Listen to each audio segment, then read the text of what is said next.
Hello दोस्तों, crypto trading for beginners के अगले वीडियो में हम बात करेंगे कुछ इंपॉर्टेंट इंडिकेटर्स की। और ये इंडिकेटर्स इतने इंपॉर्टेंट है कि मैक्सिमम ट्रेडर्स इनका यूज अपनी ट्रेड्स में करते हैं अपनी एक्यूरेसी को बढ़ाने के लिए। तो समझेंगे इस वीडियो में क्या है ये इंडिकेटर और इनका यूज आप कैसे करते हैं। तीन इंपॉर्टेंट इंडिकेटर की बात करेंगे। पहला वॉल्यूम। वॉल्यूम एक एलिमेंट भी होता है जो प्राइस के साथ हम जिसको कंपेयर करके ट्रेडिंग करते हैं, लेकिन यहाँ पे ये एक बहुत बड़े इंडिकेटर का यूज इसको करते हैं एज एन इंडिकेटर भी। वो कैसे वो बताएंगे।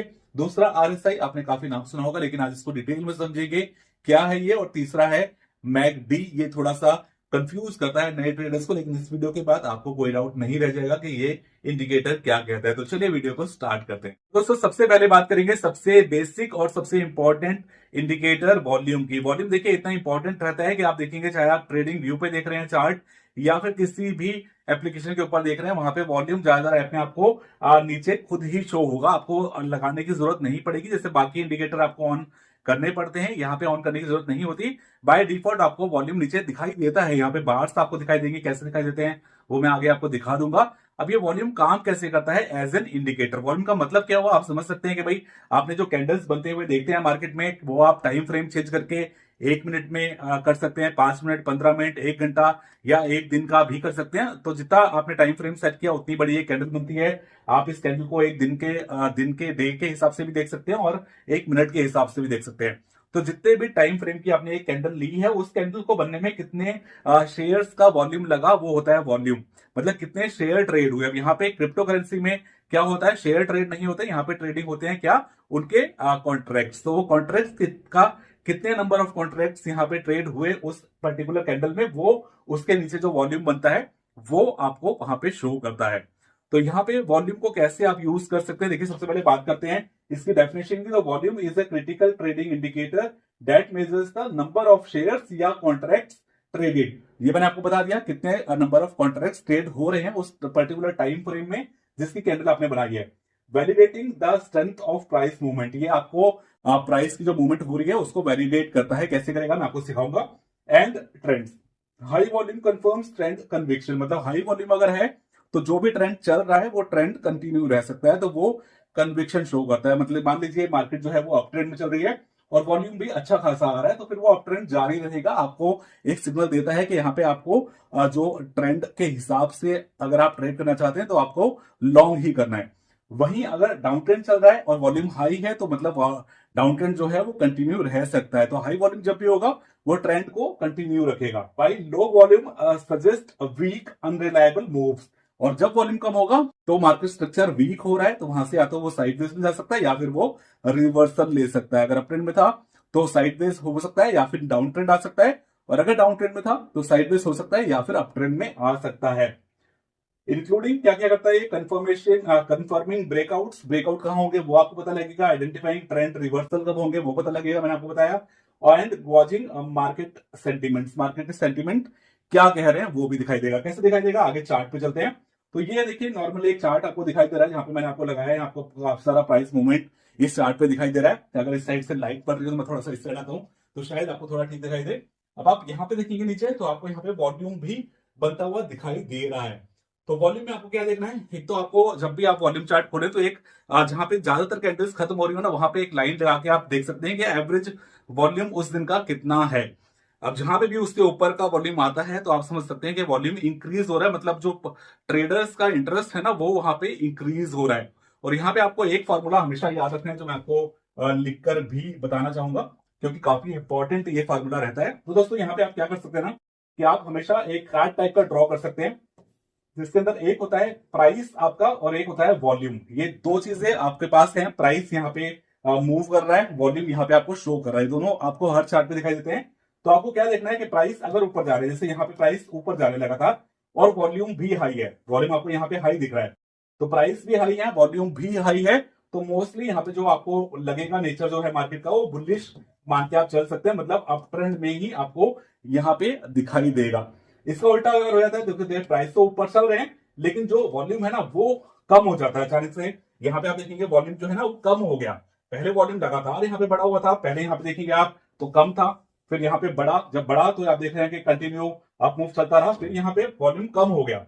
अब ये वॉल्यूम कम हुआ तो मार्केट थोड़ा सा साइडवेज हुई, लेकिन उस कम होने से क्या हुआ कि फिर एक रिवर्सल भी आया। तो जब अप मूव चल रहा है लेकिन वॉल्यूम कम हो गए तो फिर यहाँ पे चांसेस क्या हो जाएंगे, या तो रिवर्सल आएगा या फिर साइड बेस मूवमेंट हो सकती है। ये दो चीज होते हुए दिखाई दे सकती हैं। तीसरा क्या होगा कि जो मार्केट है वो नीचे चल रही थी लेकिन वॉल्यूम हाई है। अब मार्केट नीचे चल रहा है और वॉल्यूम हाई है तो क्या होगा, मार्केट नीचे ही जाते रहेगी। तो यहाँ पे जो है मार्केट जो रहेगी वो बियरिश रहेगी और यहाँ पे आप नीचे शॉर्ट साइज के ट्रेड ढूंढ सकते हैं। और चौथी कैटेगरी अगर आप इसमें देखेंगे तो वो क्या होगा, जिसके अंदर मार्केट नीचे जा रही है और वॉल्यूम भी नीचे जा रहा है। और सीधी सी बात है, जब मार्केट नीचे जा रही है और वॉल्यूम भी नीचे जा रहा है तो वॉल्यूम नीचे जाने से क्या होता है, रिवर्सल या साइडवेज होता है। तो मार्केट या तो यहाँ से साइडवेज हो जाएगी या फिर मार्केट यहाँ से रिवर्सल लेके ऊपर जाएगी। तो यहाँ पे या तो रिवर्सल आएगा वापस या फिर यहाँ पे साइडवेज हो जाएगी। तो जब जब वॉल्यूम डाउन होगा मार्केट या तो रिवर्सल लेगी या साइडवेज हो जाएगी। और जब जब मार्केट जो वॉल्यूम है वो हाई होगा तो जिस डायरेक्शन में मार्केट चल रही है, अगर ऊपर चल रही है अप ट्रेंड में तो अप ट्रेंड में ही जाने के चांस ज्यादा रहेंगे, और अगर डाउन ट्रेंड में चल रही है तो डाउन ट्रेंड में आने के चांस ज्यादा हो जाएंगे। तो वॉल्यूम सबसे बड़ा इंडिकेटर होता है जो लगातार आपको डिफॉल्ट नीचे दिखाई देता ही है। तो जब भी कोई ट्रेड लें, जब भी कोई सपोर्ट रेजिस्टेंस के पास आप कोई ट्रेड ढूंढ रहे हैं, लॉन्ग करने की सोच रहे हैं, शॉर्ट करने की सोच रहे हैं, तो एक बार वॉल्यूम पे नजर जरूर डालिए। काफी इंडिकेटर्स ऐसे हैं जो ऑलरेडी वॉल्यूम को अपने अंदर कैलकुलेशंस में लेके ही चलते हैं, लेकिन यहाँ पे वॉल्यूम की क्या कैलकुलेशन मैंने आपको बता दी कि वॉल्यूम को आपको देख के कैसे समझ में आएगा कि जो आप ट्रेड लेने जा रहे हैं वो सही है या नहीं है। आप एक बार सेकंड कंफर्मेशन वॉल्यूम से जरूर लिया कीजिए कोई भी ट्रेड लेने से पहले। तो दोस्तों अगले इंडिकेटर की बात करेंगे जिसका नाम है RSI, रिलेटिव स्ट्रेंथ इंडिकेटर। जैसा नाम से ही पता लग जाता है कि ये मार्केट की स्ट्रेंथ बताती है। मतलब मार्केट जब एक मूव में है, मान लीजिए अप ट्रेंड में है, तो स्ट्रेंथ की कितनी स्ट्रेंथ है, कब वो वीक हो रहा है, वहां से रिवर्सल आ सकता है, वो दिखाता है। जब डाउन ट्रेंड में है तो कब वो जो मोमेंटम है वो स्ट्रांग है, स्ट्रेंथ स्ट्रांग है, और कहां पे वो कम हो गई जिससे रिवर्सल आ सकता है, नीचे से मार्केट साइडवेज हो सकती है, ऊपर आ सकती है। ये आपको RSI दिखाता है। डेफिनेशन आपके सामने, आप चाहें तो देख सकते हैं। वीडियो लंबा हो रहा है इसलिए मैं इसको स्किप करता हूं, मैं आपको समझाता हूं ये होती क्या है। तो देखिए आपको ये नीचे वाला जो प्लॉट दिख रहा है ना, ये है RSI। इसको कैसे लगाते हैं मोबाइल पे वो भी मैं आपको अभी दिखा दूंगा। तो ये मार्केट आपकी मूव कर रही है और मार्केट यहां से देख रहे हैं आप, वहां से यहाँ देखेंगे तो बहुत बड़े बड़े मूव तो नहीं है, लेकिन इससे तो कैसे आप पहचान सकते हैं कि यहाँ पे क्या मूव आने वाला है। तो देखिए RSI क्या होता है ना, 0 से 100 का एक स्केल पे काम करती है और नॉर्मली ये 30 से 70 के बीच में ही आपको मूव करते हुए दिखाई देगी। यहाँ पे आपको बड़ा नहीं दिखाई दे रहा होगा, लेकिन आप अपने मोबाइल पे देखेंगे RSI को ऑन करके तो आपको ये स्केल दिखाई दे जाएगा। अब यहाँ पे क्या होता है, नॉर्मली ये मान के चला जाता है कि जब ये नीचे वाली लाइन है 30 की, जब इसके आसपास आएगा यहाँ पे RSI, तो फिर मार्केट जो है वो अपना लगभग यहाँ पे नीचे ओवरसोल्ड हो जाएगी और यहाँ से ऊपर जाने के चांस ज्यादा रहेंगे। यहाँ पे भी आप देखेंगे तो यहाँ पे देखिए जब ये 30 पे आया RSI, मार्केट यहाँ से गिर रही थी, लेकिन यहाँ पे आके इन्होंने सपोर्ट लिया और फिर ऊपर जाना शुरू यहाँ पे कर दिया। और इसी तरीके से जब जब ये आप देखेंगे ऊपर, अगर यहाँ पे ऊपर ये लगभग 70 के क्लोज में आई तो यहाँ पे ऊपर जा रही थी, लेकिन उसके बाद फिर डाउन ट्रेंड में आई।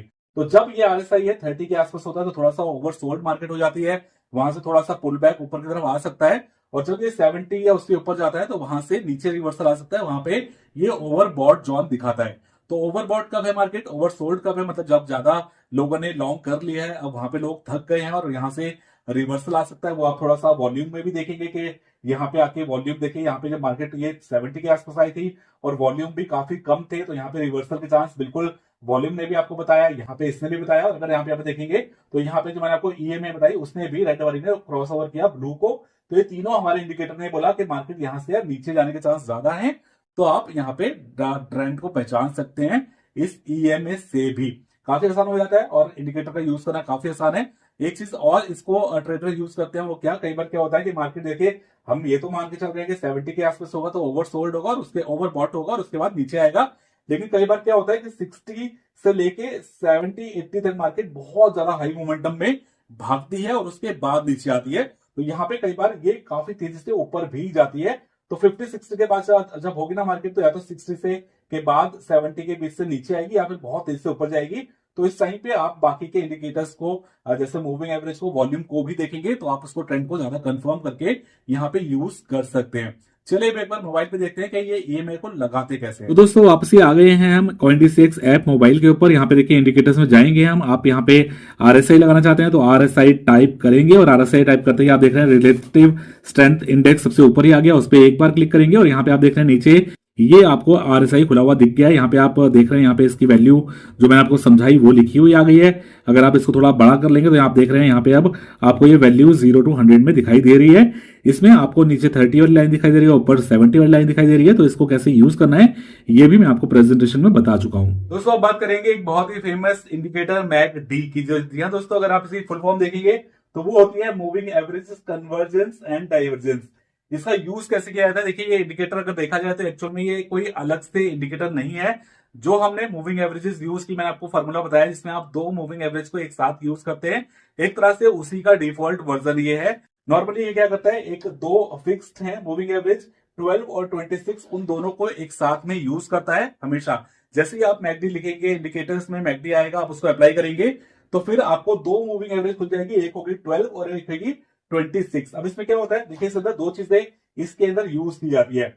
एक तो क्या होता है कि जो एक छोटी मूविंग एवरेज होती है उसको क्या कहा जाता है, उसको यहाँ पे कहा जाता है मैकडी लाइन। मतलब मैकडी इंडिकेटर है तो मैकडी लाइन क्या होगी, जो शॉर्ट वाली ईएमए होगी, और जो लॉन्ग वाली ईएमए होगी थोड़ा सा स्लो होगी, उसको कहा जाता है सिग्नल लाइन। और इन दोनों के बीच में अगर आप देखेंगे तो ये है मैकडी। यहाँ पे आपको क्या दिखाई दे रहा है, दो मूविंग एवरेज, ब्लू वाली शॉर्ट है जिसको आप कहेंगे मैकडी लाइन, जो ऑरेंज वाली दिख रही है वो थोड़ा सा लॉन्ग है, उसको आप बोलेंगे सिग्नल लाइन। और तीसरा आप देख रहे हैं यहाँ पे बीच में अगर आप देखेंगे तो यहाँ पे ये आपको जिस तरह से वॉल्यूम शो होता है वैसे भी शो हो रहा है, लेकिन ये कई बार लाइन ऊपर को बन रही है, कई बार नीचे को। तो ये कुछ नहीं है, इसको हिस्टोग्राम कहते हैं। ये हिस्टोग्राम सिर्फ आपको ये दिखाता है कि इन दोनों लाइन में गैप कितना है। जब ये गैप बढ़ता है तो हिस्टोग्राम बढ़ जाता है, और जब ये गैप कम होता है तो हिस्टोग्राम कम हो जाता है। जब ये अप ट्रेंड में होती है, मार्केट ऊपर होती है तो ये ऊपर को बनता है, जब नीचे को होती है तो ये नीचे को बनता है। तो सिर्फ यही होता है। और इसकी वैल्यू जो होती है, ये वैल्यू भी एक होती है, लेकिन उसको आपको देख के फायदा नहीं है। वॉल्यूम का फॉर्मूला जो होता है वो सिंपल होता है, शॉर्ट मूविंग एवरेज में से लॉन्ग मूविंग एवरेज को माइनस करते हैं, वहां पे आपको ये जो आंकड़े हैं ये निकल के आते हैं। लेकिन आपको ये नहीं देखना है, आपको देखना क्या है यहाँ पे सिंपल, जैसे मैंने आपको दो मूविंग एवरेज का फॉर्मूला बताया था वही देखना है कि शॉर्ट मूविंग एवरेज जो ब्लू है जब भी वो क्रॉस करेगी लॉन्ग को तो देखिए यहाँ पे अप ट्रेंड आने के चांस रहेंगे। यहाँ पे कितना तगड़ा अप ट्रेंड आया, तो यहाँ पे क्या हुआ, लॉन्ग जो मूविंग एवरेज है ऑरेंज उसने क्रॉस ओवर कर लिया ऊपर, और ब्लू वाली नीचे चली गई, तो देख रहे हैं उसके बाद डाउन ट्रेंड आया, तो आपको वो यहाँ पे शो करती है। दूसरी इंपॉर्टेंट चीज यहाँ पे होती है कि इन दोनों लाइन के बीच में गैप अगर बढ़ता है तो वो जो ट्रेंड है ना वो स्ट्रांग हो जाता है। तो ये भी मैकडी आपको शो करती है कि जब ये दोनों लाइन के बीच में गैप बढ़ेगा तब यहाँ पे जो मोमेंटम है वो स्ट्रांग हो जाएगा। और उस टाइम पे आप देखेंगे तो वॉल्यूम भी अगर यहाँ पे देखेंगे तो काफी स्ट्रांग हो गया। तो वॉल्यूम ने भी वही हिंट दिया, यहाँ इसने मैकडी ने भी यही हिंट दिया। तो मैकडी कुछ और नहीं है, सिंपली दो मूविंग एवरेज जो डिफॉल्ट है 12 और 26 उनको एक साथ यूज करने के लिए आपको दे देता है लगा के नीचे, और बीच में एक हिस्टोग्राम देता है। हिस्टोग्राम आपको ये बताता है कि ट्रेंड कितना स्ट्रॉन्ग है। हिस्टोग्राम बड़ा बन रहा है तो मतलब ट्रेंड स्ट्रॉन्ग वहां पे होगा, वहां पे गैप दोनों लाइन का बढ़ेगा मूविंग एवरेजेस का, तो वहां पे मूव जो होंगे चाहे वो अप का हो डाउन का हो वो ज्यादा तगड़ा हो सकता है। तो ये भी आपको यूज करके आप यहाँ पे एंट्रीज दे सकते हैं। आप देख रहे हैं यहाँ पे जब ये क्रॉस ओवर यहाँ पे हुआ, मार्केट काफी ऊपर थी, उसके बाद यहाँ पे आप देख रहे हैं कि क्रॉस ओवर हुआ, तो यहाँ पे आपको एक्चुअल में ये समझ में आना चाहिए था कि भाई यहाँ पे जो ट्रेंड है ट्रेंड अब ये बंद हो रहा है। अब यहाँ पे शॉर्ट एवरेज ऊपर जा रही है और लॉन्ग वाली ऊपर जा रही है, और काफी एंगल बन रहा है इसमें। ऐसा नहीं है कि ये साइडवेज हो रही है, काफी एंगल से नीचे आती हुई दिखाई दे रही है। तो फिर काफी एंगल से आप ना शॉर्ट टर्म में यहाँ पे अगर आपने शॉर्ट ट्रेंड लिया होता तो यहाँ पे ये आपको काफी एनकैश आप कर सकते थे। तो इसका यूज करके भी आप काफी अच्छा एनकैश कर सकते हैं। मोबाइल पे चलेंगे, देखेंगे कैसे लगाते हैं। दोस्तों वापस आ चुके हैं मोबाइल के ऊपर। यहाँ पे देखिए वापस इंडिकेटर में जाएंगे और मैं आपको यूज करना सिखा रहा हूँ मैकडी। तो यहाँ पे हम मैकडी टाइप करेंगे और आप देख रहे हैं मैकडी आ गया है, उस पर क्लिक करेंगे। क्लिक करते ही वो नीचे ओपन हो चुका है आपके सामने, जैसे मैंने आपको समझाया। यहाँ पे आपको दो मूविंग एवरेज दिख रही है, ब्लू वाली जो है वो 12 है, ऑरेंज वाली 26 है, और साथ में दिखाई दे रहा है आपको ये हिस्टोग्राम भी। इन तीनों का कैसे यूज करना है वो मैं आपको प्रेजेंटेशन में समझा ही चुका हूं। डिस्क्रिप्शन से मिलेगा आपको हमारे फ्री टेलीग्राम ग्रुप का लिंक, उसको ज्वाइन जरूर कर लीजिएगा क्योंकि वहां पे आपको काफी इन्फॉर्मेशन मिलती रहती है। चलिए दोस्तों, वीडियो अच्छा लगा तो लाइक कीजिए, फिर मिलेंगे एक नए वीडियो में, तब तक के लिए जय।